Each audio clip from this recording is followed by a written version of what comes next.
जय हिंद दोस्तों, स्वागत करता हूं आपका एडू36 के इस ऑनलाइन प्लेटफॉर्म में। छत्तीसगढ़ पुलिस कांस्टेबल भर्ती 2024 थ्योरी की क्लास में हमारी 38th क्लास है और जो आज हम देखने वाले हैं वो एंशिएंट हिस्ट्री की हमारी लास्ट क्लास रहेगी। और जो हमारा आज का टॉपिक है वो ये है पांडु वंश और बाण वंश। पांडु वंश बहुत इंपॉर्टेंट टॉपिक है एंशिएंट हिस्ट्री के हिसाब से। यहाँ से क्वेश्चन बहुत बार पूछे गए हैं, तो पांडु वंश को हम लोग डिटेल में यहाँ पे कवर करने वाले हैं। ठीक है, तो देखिए जो छत्तीसगढ़ के प्राचीन इतिहास, छत्तीसगढ़ का प्राचीन इतिहास आज से हमारा कंप्लीट हो जाएगा। और छत्तीसगढ़ के प्राचीन इतिहास से क्वेश्चन बनते हैं, एक क्वेश्चन तो अप्रॉक्स आपका बन ही जाएगा। ठीक है, आधुनिक इतिहास से बहुत क्वेश्चन बन सकते हैं, हो सकता है 3 क्वेश्चन भी बन जाए, और प्राचीन इतिहास से आपके 1 क्वेश्चन बनेंगे। ठीक है, सिंपल क्वेश्चन रहेगा, जैसे पांडु वंश के संस्थापक कौन हो गया, जो इस टाइम पे मंदिर बनाए गए हैं पांडु वंश के, तो मंदिरों के बारे में कौन इसका निर्माण कराया था, बाण वंश में जो मंदिर बनाया गया इसके संस्थापक के बारे में डायरेक्ट ऐसी क्वेश्चन बनेगा। डीप में क्वेश्चन पूछेगा नहीं, जितनी चीजें यहाँ पे क्लास में कराई जाएंगी बस उतनी ही चीजों को आपको रिवीजन करना है बार बार। तो चलिए आज के पहले स्लाइड में हम चलते हैं। सिरपुर के पांडु वंश के बारे में आज हम पढ़ने वाले हैं। किसके बारे में? सिरपुर के पांडु वंश के बारे में। पांडु वंश का संस्थापक कौन? तो आप बोलोगे इंद्रबल। इंद्रबल ने लास्ट क्लास में मतलब कल क्या कर दिया था, तो इसने कल एक हत्या कर दी थी। किसकी हत्या कर दी थी? तो ये प्रवर राज द्वितीय की हत्या कर दी थी। कल की क्लास लिए होंगे तो आपको पता होगा। इसने क्या किया? प्रवर राज द्वितीय की हत्या कर दी। एक्चुअल में अधिकारी के रूप में तैनात रहता है, लेकिन ये प्रवर राज द्वितीय को देखता है कि ये कमजोर हो चुका है, तो इसको मार डालता है। इसको मारने के बाद पांडु वंश की नींव रख देते हैं। तो जो इंद्रबल रहता है ये संस्थापक हो जाता है किसके? पांडु वंश की। जो संस्थापक होता है वो कौन रहता है? तो आप बोलोगे पांडु वंश का संस्थापक इंद्रबल होता है। लेकिन इसके पहले भी जो इसके पूर्वज रहते हैं उनका नाम रहता है उदयन। कई लोग बोलते हैं कि उदयन संस्थापक है, लेकिन अब आपको याद क्या रखना है कि इंद्रबल स्थापना करता है। उदयन भी ऐसे ही अपना बस काम चलाऊ शासन करते रहता है, एक कोने से कोने में पड़ा रहता है, बाकी कोई काम ये करता नहीं है। ठीक है, तो उदयन को आदि पुरुष बोला जाता है। क्या बोला जाता है? उदयन को आदि पुरुष भी बोला जाता है, और इसे बोला जाता है कि स्थापना भी किया था। लेकिन एक्चुअल में जो संस्थापक रहता है वो कौन रहता है? इंद्रबल रहता है। ठीक है, तो जो स्थापना करने वाला इंद्रबल, आदि पुरुष अगर पूछ लिया तो आदि पुरुष कौन? उदयन। आदि पुरुष इनको बोला गया, कहां से पता चला कि जो उदयन है वो आदि पुरुष है? इसने भी स्थापना किया था, बस कोने में कहीं पड़ा रहता था। तो पता कहां से चला? तो ये कलिंजर अभिलेख। कहां से? कलिंजर अभिलेख से पता चल गया। कलिंजर अभिलेख से पता चल गया कि ये भाई साहब कोने में पड़े रहते थे, लड़ाई वड़ाई तो करते नहीं थे। ठीक है, तो इन्हें आदि पुरुष, आदि मानव टाइप का पड़ा रहता था। इसका बेटा आता है इंद्रबल। इंद्रबल स्थापना कर देता है किसकी? तो पांडु वंश की स्थापना करता है। इंद्रबल के 3 बेटे हो जाते हैं। अब इन 3 बेटों के बारे में ध्यान से सुनिएगा, कौन कौन से बेटे रहते हैं। तो जो पहला बेटा है उसका नाम है नन्नराज प्रथम। नन्नराज प्रथम। इनके जो काम रहेंगे वो हम बाद में पढ़ने वाले हैं, पढ़ेंगे आज की ही क्लास में, लेकिन बाद में। इनके पहले इनकी जो संतानें हैं उनके बारे में देख लेते हैं, कौन कितने बेटे पैदा किए, उनका नाम क्या है। ठीक है, तो इंद्रबल का जो पहला बेटा हुआ वो हुआ नन्नराज प्रथम। जो दूसरा बेटा रहता है वो उसका नाम रहता है भवदेव रणकेसरी। फिर जो तीसरा बेटा रहता है इसका नाम क्या होता है? तो इसका नाम है ईशान देव। ठीक है, इसका नाम हो गया ईशान देव। चलिए, अभी जो नन्नराज प्रथम हुआ इसके भी 2 बेटे हो गए। कितने बेटे इसके हो गए? 2 बेटे। पहले का नाम क्या? तो महाशिव तीवरदेव। महाशिव तीवरदेव इसका पहला बेटा हो गया। दूसरा बेटे का नाम हो गया चंद्रगुप्त। वो चंद्रगुप्त नहीं, चंद्रगुप्त मौर्य की बात नहीं हो रही है, ये चंद्रगुप्त अलग है। ठीक है, तो जो दूसरा बेटा हुआ वो चंद्रगुप्त हो गया। ठीक है, इनके नहीं हुए। उसके बाद अब देखेंगे महाशिव तीवरदेव जो है इसका भी 2 बेटा हो गया। ठीक है, इसका 2 बेटा नहीं, इसका एक ही बेटा हुआ था। उसका नाम क्या है? तो उसका जो नाम है वो है नन्नराज द्वितीय। ये बोला कि ठीक है भाई, अपने दादा के नाम पे अपना नाम रख ले। ठीक है, तो नन्नराज द्वितीय इसके बेटे का नाम हो जाता है। किसके? महाशिव तीवरदेव के बेटे का नाम नन्नराज द्वितीय हो जाता है। चंद्रगुप्त के बेटे, इसका भी एक ही बेटा होता है। नाम क्या रहता है? इसका नाम रहता है हर्षगुप्त। ठीक है, हर्षगुप्त हो गया। हर्षगुप्त जो रहता है ये 2 इसके बेटे रहते हैं। पहले बेटे का नाम रहता है महाशिवगुप्त बालार्जुन, बहुत इंपॉर्टेंट शासक, महाशिवगुप्त बालार्जुन। और जो दूसरा बेटा रहता है इसका नाम रहता है रणकेसरी। ठीक है, ये इसके शासक हैं। अब आपको इतने शासकों के नाम याद रखने हैं। आप बोलोगे बहुत कचरा काम है, इतना तो मैं नहीं कर सकता। आप बिल्कुल याद मत करो। किसके बारे में याद रखना है? उदयन के बारे में। ठीक है, ये आदि पुरुष है, आदि मानव टाइप का। कलिंजर अभिलेख से इसके पता चल गया कि ये उदयन है, एक आदि पुरुष है। ठीक है, किसका? पांडुवंश का आदि पुरुष किसे बोला जाता है? तो उदयन को बोला जाता है। पांडुवंश का संस्थापक किसे बोला जाता है? तो इंद्रबल को बोला जाता है। और जो इंद्रबल रहता है वो करता क्या है? तो प्रवर राज द्वितीय की हत्या कर देता है और पांडुवंश की स्थापना करता है। इंद्रबल के 3 बेटे होते हैं। तो अब इन 3 बेटों के आप नाम याद नहीं रखेंगे चलेगा। किसका नाम याद रखना है? ईशान देव का नाम याद रखना है। ठीक है, ईशान देव ने काम कराया था, जो काम कराएगा उसी का नाम याद रखेंगे। जो फालतू में ऐसे आया, पैदा हुआ, मरेगा, उसका नाम याद हम नहीं रखेंगे। ठीक है, चलो। नन्नराज प्रथम, भौदेव रणकेसरी, इनके बारे में हम कुछ भी नहीं पढ़ेंगे। हम पढ़ेंगे किसके बारे में? तो महाशिव तीवरदेव के बारे में पढ़ने वाले हैं। ठीक है, तो महाशिव तीवरदेव ये भी इंपॉर्टेंट शासक था।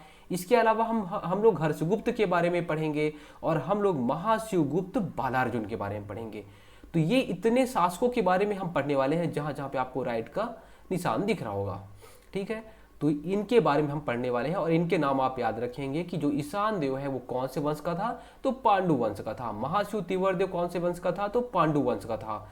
महाशिवगुप्त बालार्जुन कौन से वंश का शासक था? तो पांडु वंश का था। हर्षगुप्त कौन से वंश का शासक था? तो पांडु वंश का शासक था। अब आपको इतना सारी चीजें याद हो गई।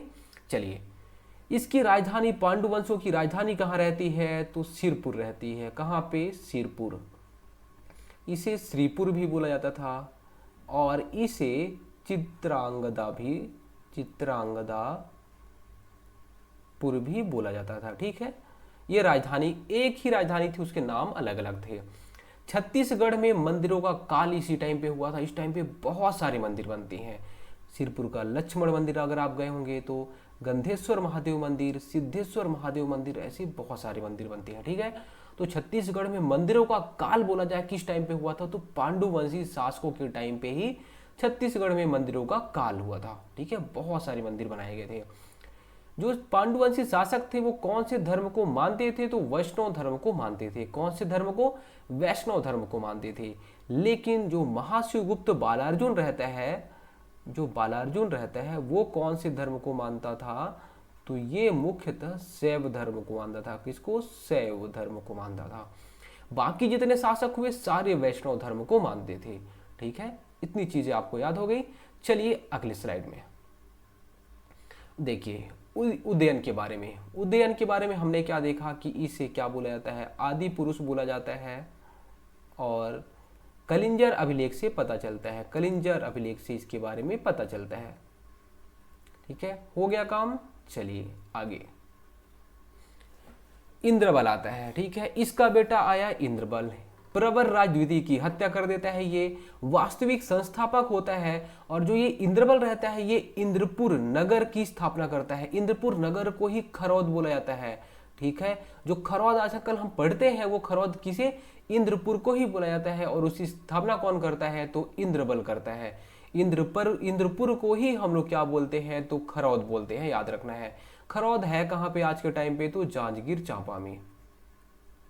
ठीक है, ये जो इंद्रबल रहता है इसके 3 पुत्र होते हैं, ईशान देव, भवदेव रणकेसरी और नन्नराज प्रथम। चलिए, जो सबसे इंपॉर्टेंट है वो है ईशान देव। ईशान देव क्या करता है? तो ईशान देव खरौद, हाँ वही खरौद जिसके बारे में अभी हम देखे हैं, ये खरौद है ना। तो खरौद किसने बसाया? तो इंद्रबल ने बसाया। अब खरौद में लक्ष्मणेश्वर मंदिर किसने बनाया? तो ईशान देव ने बनाया। बहुत इंपॉर्टेंट, बहुत ही ज्यादा इंपॉर्टेंट है। खरौद में लक्ष्मणेश्वर मंदिर या फिर इसे हम क्या बोलते हैं? लाखा चाउर मंदिर, वो किसने बनाया? तो ईशान देव ने बनवाया था। ठीक है, ये हुआ क्या? ये जो मंदिर है इसमें जो शिवलिंग आपको दिख रही होंगी, ये शिवलिंग एक्चुअल में चावल से निर्मित है। चावल उसमें आपको दिखेंगे तो चावल से निर्मित है और इसमें छिद्र बने हुए हैं। जो शिवलिंग है वो चावल से निर्मित है, उसी इसलिए बोला जाता है लाखा चाउर। इसमें टोटल 1.2 लाख चावल से निर्मित है ये शिवलिंग। ठीक है, और जो ईशान देव है, ईशान देव के बारे में हमें पता कहाँ से चलता है, तो एक शिलालेख है। जो ये मंदिर है लक्ष्मणेश्वर मंदिर, इसी में शिलालेख है, मतलब पत्थरों पर अंकित किया गया है। वहीं से पता चलता है कि जो ईशान देव है वो पांडुवंशी शासक था।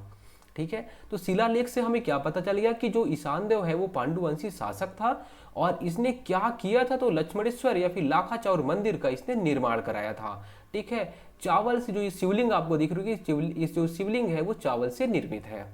ठीक है, अब ये जो लक्ष्मणेश्वर मंदिर है इसका जीर्णोद्धार कौन कराया, तो एक कलचुरी शासक, जब आने वाले क्लास में आप पढ़ने वाले हैं कलचुरी शासक, उसका नाम क्या रहता है, तो रत्नदेव तृतीय। रत्नदेव कौन, तृतीय। इसका एक सेनापति रहता है, इसका सेनापति का नाम क्या होगा, तो इसका सेनापति का नाम हो गया, आपको सामने दिख रहा होगा, गंगाधर राव। ठीक है, तो रत्नदेव तृतीय का सेनापति गंगाधर राव रहता है, जो कि जीर्णोद्धार कराता है। क्या कराता है, जीर्णोद्धार कराता है। मतलब इसमें देखिए, कोई भी चीज जब बिल्डिंग कोई बनती है तो धीरे धीरे खराब होने लग जाती है, तो फिर उसकी मरम्मत करने का काम कौन कराया, तो गंगाधर राव ने कराया। कौन से मंदिर का, तो लक्ष्मणेश्वर मंदिर का जीर्णोद्धार या फिर मरम्मत किसने कराया, तो गंगाधर राव ने कराया। ठीक है, तो लक्ष्मण भगवान की बात हो गई, और यहाँ पे गंगा माता पवित्र है, और यहाँ पे लक्ष्मण भगवान। ठीक है, तो गंगाधर राव ने लक्ष्मणेश्वर मंदिर का जीर्णोद्धार कराया था, आपको याद रखना है। रत्नदेव तृतीय के ये सेनापति थे। अब देखिए अगला शासक मैंने एक इंपॉर्टेंट शासक के बारे में बताया था, जिसका नाम क्या था, तो महाशिव तीवरदेव। महाशिव जो तीवरदेव था, ये कोई इंपॉर्टेंट काम तो नहीं किया था, लेकिन ये बोलता था कि मुझे एक उपाधि दे दो, मैं राजा तो बन गया हूं, अब मैं कोई काम तो कर नहीं रहा हूं, तो मुझे एक उपाधि केवल दे दो। उस उपाधि का नाम क्या था, तो सकल कोसलाधिपति। सकल कोसलाधिपति। मुझे क्या बोला करो, तो मुझे महाशिव तीवरदेव मत बोला करो, मुझे सकल कोसलाधिपति बोला करो। आपके एग्जाम में क्वेश्चन क्या बन जाएगा कि सकल कोसलाधिपति उपाधि किस राजा ने धारण की, तो महाशिव तीवरदेव जो पांडुवंश का एक शासक रहता था, वही इसने उस उपाधि को धारण किया था। उसके बाद देखिए जो अगला शासक है उसका नाम है हर्षगुप्त। हर्षगुप्त किसका पुत्र होता है, तो चंद्रगुप्त का पुत्र होता है हर्षगुप्त का बारे में इंपॉर्टेंट चीज ये है कि इसने रानी वासुदा देवी से विवाह किया था। ये रानी वासुदा देवी के बारे में हम क्यों पढ़ रहे हैं, क्यों हम इनके विवाह के बारे में पढ़े हैं। देखिए जो रानी वासुदा देवी रहती हैं, एक्चुअल में ये मगध आपने जब इतिहास पढ़ा होगा तो उसमें देखा होगा एक एरिया, यूपी बिहार वाला जो एक एरिया है, वहां पे एक मगध रहता है, मगध क्षेत्र हो गया। मगध क्षेत्र में एक वंश रहता है, वंश का नाम क्या रहता है, तो मौखरी वंश। क्या नाम रहता है, मौखरी वंश। मौखरी वंश में एक शासक रहता है, राजा रहता है, राजा का नाम क्या रहता है, सूर्यवर्मा। ये जो सूर्यवर्मा रहता है, सूर्यवर्मा की बेटी है ना, सूर्यवर्मा की बेटी या फिर पुत्री, उसका नाम क्या रहता है, रानी वासुदा। ठीक है, तो मगध के मौखरी वंश, ये हो गया मगध के मौखरी वंश के राजा सूर्यवर्मा की बेटी का नाम रहता है रानी वासुदा देवी। रानी वासुदा देवी का विवाह होता है हर्षगुप्त के साथ में। तो आपको याद क्या रखना है कि हर्षगुप्त का विवाह किसके साथ में हुआ, रानी वासुदा देवी के साथ में हुआ। चलिए कुछ टाइम बाद ऐसा होता है कि हर्षगुप्त की मृत्यु हो जाती है। जब हर्षगुप्त की मृत्यु हो जाती है तो ये रानी वासुदा देवी बहुत ज़्यादा क्या हो जाती हैं, सैड हो जाती हैं, उदास हो जाती हैं। जब उदास हो जाती हैं तो क्या बोलती हैं कि ठीक है, अब मैं इनके लिए कुछ ना कुछ ऐसा करूँगी जो कि हमेशा लोग याद रखें। तो ये एक मंदिर का निर्माण करा देती है। वो मंदिर का नाम क्या रहता है, तो आपको पता होगा सिरपुर का लक्ष्मण मंदिर। ठीक है, आपको यहाँ पे एक मंदिर दिख रहा होगा, जो ये मंदिर है वो कौन सा मंदिर है, तो सिरपुर का लक्ष्मण मंदिर है ये। ठीक है, तो सिरपुर का लक्ष्मण जो मंदिर है उसका निर्माण किसने कराया था, किसने शुरुआत किया था, तो रानी वासुदा देवी ने शुरुआत किया था। क्यों किया था, तो हर्षगुप्त अपने पति हर्षगुप्त की याद में। ठीक है, ये जो मंदिर है वो लाल ईंटों से निर्मित है। जो ये मंदिर है यहाँ पे आपको दिख रहे होंगे, ये ईंट है, ये लाल ईंटों से निर्मित मंदिर है। इसमें आप देखेंगे तो इसमें भगवान कौन से हैं, कौन से देव है, तो भगवान विष्णु है। एग्जाम में क्वेश्चन क्या बनेगा, सिरपुर का लक्ष्मण मंदिर, वो कौन से भगवान उसमें विराजमान है, तो कौन से भगवान, वहाँ पे ऑप्शन दे देगा लक्ष्मण है ना, विष्णु, ऐसे शंकर भगवान। तो आपको याद रखना है कि भगवान विष्णु है। ठीक है, भगवान विष्णु, ना कि लक्ष्मण मंदिर। ठीक है, लक्ष्मण भगवान। इसके अलावा जो मंदिर ये निर्मित की गई है वो नागर शैली में निर्मित की गई है। कौन सी शैली, नागर शैली। आपके एग्जाम में ये क्वेश्चन बनेगा। ये मंदिर देखिए इन्होंने शुरुआत कर दिया था लेकिन ये पूरा नहीं करा पाई थी, और इसको पूरा किसने कराया, इस काम को, इस मंदिर को पूर्ण किसने कराया, तो महाशिवगुप्त बालार्जुन। महाशिवगुप्त बालार्जुन ने इस मंदिर का काम पूरा कराया था। शुरुआत किसने किया, रानी वाष्णा देवी ने, और कंप्लीट किसने किया, तो महाशिवगुप्त बालार्जुन ने इस काम को कंप्लीट किया था। उसके बाद देखिए महाशिवगुप्त बालार्जुन कौन, महाशिवगुप्त बालार्जुन के बारे में देखिए, धनुष में निपुण रहते हैं तो इसे अर्जुन, अर्जुन जैसे धनुष में निपुण रहते हैं वैसे ये भी रहते हैं, तो इसे धनुष में निपुण होने के कारण इन्हें क्या बालार्जुन बोला जाता है। जब ये बच्चे रहते, जब छोटे से बच्चे रहते हैं तब इन्हें बालार्जुन बोला जाता है। ठीक है, तो महाशिवगुप्त इनका पहला नाम रहता है, लेकिन बालार्जुन जोड़ दिया जाता है। क्यों जोड़ दिया जाता है, क्योंकि धनुष में निपुण रहते हैं। चलिए 595 से लेकर 655 ईस्वी तक ये यहाँ पे शासन करते हैं। कब, 595 से लेके 655 ईस्वी। टोटल कितने, तो कुल बोलोगे आप, कुल 60 साल, कुल 60 साल ये शासन करते हैं। सर्वाधिक शासनकाल पांडुवंश में किसने किया था, तो महाशिवगुप्त बालार्जुन ने किया था। आपको याद रखना है कितने साल, 60 साल। 595 से लेके 655 ईस्वी तक इन्होंने शासन किया था। कौन से धर्म को मानते थे, तो शैव धर्म को। बाकी जितने भी शासक थे सारे वैष्णव धर्म को मानते थे, लेकिन ये शैव धर्म को मानते थे। इनके बारे में हमें पता कहाँ से चला, तो जो लक्ष्मण मंदिर है, लक्ष्मण मंदिर जो सिरपुर में है, वहाँ पे शिलालेख मिला है, और उसी शिलालेख से पता चला कि महाशिवगुप्त बालार्जुन पांडुवंशी शासक थे। ठीक है, अभिलेख भी और शिलालेख, शिलालेख से भी हमें पता चलता है। कौन से शिलालेख से, तो लक्ष्मण मंदिर में जो शिलालेख, मतलब जो लक्ष्मण मंदिर है वहाँ पे जो पत्थर है, पत्थरों में लिखा गया है किसके बारे में, महाशिवगुप्त बालार्जुन के बारे में। चलिए उसके बाद देखिए यहाँ पे जो ये महाशिवगुप्त बालार्जुन रहते हैं, इनके टाइम पे 2 इंपॉर्टेंट मंदिर का निर्माण होते हैं। शैव धर्म को मानते हैं तो ये शिव मंदिर का निर्माण कराते हैं। कौन कौन से शिव मंदिर, गंधेश्वर महादेव शिव मंदिर। ठीक है, गंधेश्वर महादेव का मंदिर रहता है वो जो कि सिरपुर में है, और सिद्धेश्वर महादेव का मंदिर रहता है वो जो कि पलारी में है। तो कौन कौन से, गंधेश्वर महादेव का मंदिर जो कि सिरपुर में है उसका निर्माण किसने कराया, महाशिवगुप्त बालार्जुन ने कराया। सिरपुर के लक्ष्मण मंदिर का भी पूर्ण काम इन्होंने ही कराया था, और सिद्धेश्वर महादेव मंदिर का भी इन्होंने ही काम कराया था। इनके टाइम में एक शासक आते हैं चीनी यात्री वेनसोंग। क्या नाम रहता है, चीनी यात्री वेनसोंग आते हैं। चीन से एक यात्री आते हैं वेनसोंग। कब आते हैं, तो 639 ईस्वी में आते हैं। कब आते हैं, 639 ईस्वी में आते हैं। उस टाइम पे जब ये आते हैं तो ये अपनी एक बुक रहती है, बुक क्या नाम रहता है, बुक का नाम रहता है CU की, ये बुक का नाम रहता है। CU की बुक में ये छत्तीसगढ़ को क्या बोलते हैं, तो ये पूछ लेता है कि क्या बोला जाता है, तो किया सलो बोला जाता है। क्या, किया सलो बोला जाता है हमारे छत्तीसगढ़ को। किसके टाइम पे चीनी यात्री वेनसोंग आए थे, ये इंपॉर्टेंट है क्वेश्चन। तो किसके टाइम पे आते हैं, महाशिवगुप्त बालार्जुन के टाइम पे आते हैं। बालार्जुन के टाइम पे बहुत सारे काम होते हैं। क्या क्या, पहली बात तो ये शैव धर्म को मानते ही हैं, लक्ष्मण मंदिर को निर्माण ही पूरा कराते हैं, ये शिव मंदिर का काम कराते हैं, ये गंधेश्वर महादेव मंदिर है ना, और सिद्धेश्वर महादेव मंदिर।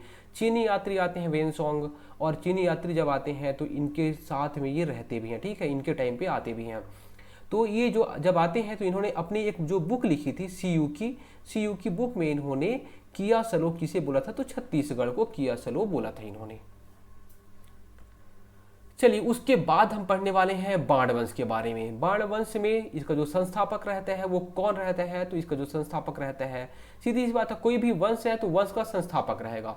वंश का संस्थापक कौन है, तो महामंडलेश्वर। क्या, महामंडलेश्वर मल्लदेव को इस वंश का संस्थापक माना जाता है। ठीक है, तो बाण वंश के बारे में आपको याद क्या रखना है कि पहली बात इसके संस्थापक के बारे में आपने याद कर लिया। बाण वंश का जो शासन क्षेत्र रहता है वो कहाँ पे रहता है, तो जो कोरबा तो आप जानते होंगे, वही कोरबा का पाली जो क्षेत्र रहता है वहीं पे इनका शासन चलता है। ठीक है, तो बाण वंश का प्रथम उल्लेख पाली कोरबा से प्राप्त अभिलेख से होता है। इनका शासन क्षेत्र मुख्यतः पाली और बिलासपुर के आसपास का क्षेत्र रहा था। दक्षिण कोसल के अंश का क्षेत्र में भी इनका शासन था, बहुत अंश क्षेत्र में, मतलब बहुत कम क्षेत्र में ही इनका शासन था।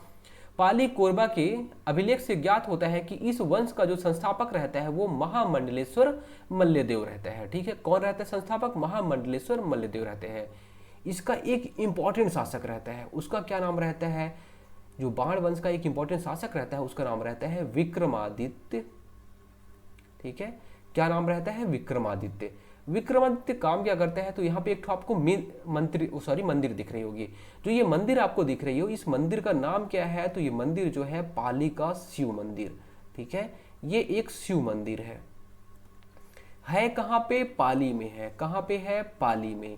पाली कहाँ पे है? तो बोलोगे आप कोरबा में है। ठीक है, तो जो ये मंदिर का निर्माण किसने कराया था? तो विक्रमादित्य ने कराया था। विक्रमादित्य कौन से वंश का शासक था?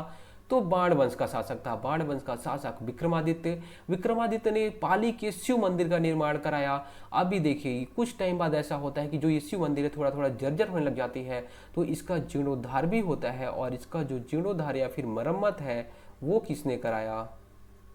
जीर्णोद्धार किसने कराया? तो जीर्णोद्धार जाजल्यदेव प्रथम ने कराया। किसने? जाजल्यदेव प्रथम ने। जाजल्यदेव प्रथम ने इस मंदिर का जीर्णोद्धार कराया था, मतलब मरम्मत कराया था। तो इतनी चीजें आज की क्लास में आपको देखनी थी। अब हम लोग मध्यकालीन इतिहास की ओर बढ़ेंगे। तो दोस्तों उम्मीद करता हूँ सारी चीजें आपको समझ में आई होंगी। जितनी चीजें मैं यहाँ पे आपको बताया हूँ सब चीज आपको याद रखनी है। यहाँ पे आप स्लाइड में देखेंगे जितनी भी चीजें बताई गई, उसके बाद फिर आप देखेंगे यहाँ पे आपको क्या दिख रहा होगा? शिवलिंग दिख रही है। शिवलिंग के बारे में फिर अगर आप शिवलिंग देखेंगे यहाँ पे, अगर आप इस इमेज को देखेंगे तो इमेज को देखने के बाद अब आपको समझ में आ जाए कि हाँ यहाँ पे ये जो शिवलिंग बनी हुई है वो चावल से निर्मित है। वैसे ही इसलिए मैं यहाँ पे इमेज डाल देता हूँ जिससे कि आपको आसानी से समझ में आ जाए चीज़ें। ठीक है, उसके बाद यहाँ पे आप देखेंगे तो लक्ष्मण मंदिर हो गई, और उसके बाद शिवगुप्त बालार्जुन के बारे में हो गया, और यहाँ पे बाणवंश के बारे में हो गया। दोस्तों उम्मीद करता हूँ सब कुछ आपको समझ में आ गया होगा। अगर इसके अलावा भी कुछ डाउट रहता है आपके मन में तो आप कमेंट कर सकते हैं। धन्यवाद।